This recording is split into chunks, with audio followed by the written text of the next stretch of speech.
రంగారెడ్డి జిల్లా బాన్స్వాడ మండలం కోనాపూర్ గ్రామంలో అఖండ హరినామ సప్తాహ కార్యక్రమం అంగరంగ వైభవంగా నిర్వహించారు. ఈ నెల సోమవారం 23న ప్రారంభమై 30వ తేదీ సోమవారం రోజున ముగిసింది. 7 రోజుల పాటు ఒక్కొక్క మహారాజు చేత కీర్తనలు, ప్రవచనాలు చేశారు. హిందువుల సాంప్రదాయాలను, సంస్కృతులను వివరించారు. ముగింపులో భాగంగా సోమవారం ఉదయాన్నే మహిళలు, భక్తులు శ్రీ రుక్మిణి విఠలేశ్వర ఆలయం వద్ద ప్రత్యేక పూజలు, అభిషేకాలు చేశారు.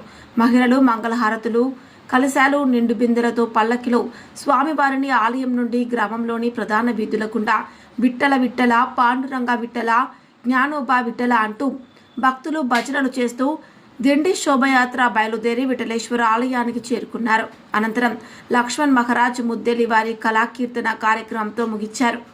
ఈ సప్తాహ ముగింపు సందర్భంగా విఠలేశ్వర ఆలయం వద్ద పాండురంగ భక్తులు, మహిళలు చేసిన సాంప్రదాయ నృత్యాలు అందరినీ ఆకట్టుకున్నాయి. అనంతరం అనాదిగా వస్తున్న సాంప్రదాయం ప్రకారం రత్కటి పరివారము వారు మహాన్నదాన కార్యక్రమాలు నిర్వహించారు. కార్యక్రమంలో విఠలేశ్వర ఆలయ కమిటీ సభ్యులు, మాణికప్రభు భజన మండలి సభ్యులు, రత్కటి వారి కుటుంబ సభ్యులు, గ్రామ పెద్దలు, పుర ప్రముఖులు, మహిళలు, చిన్నారులు మరియు చుట్టుప్రక్కల గ్రామాల వారు తదితరులు పాల్గొన్నారు.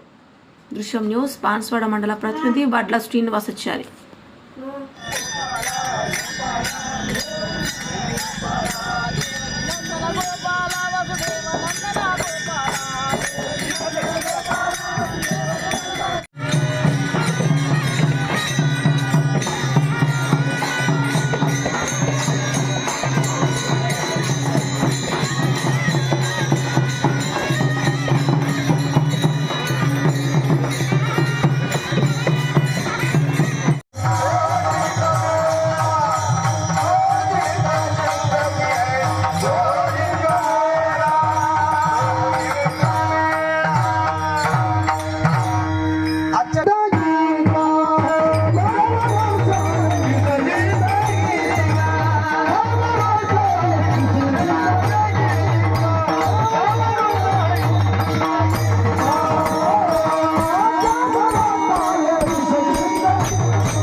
అన్నం తీసుకొని ముందు రండి.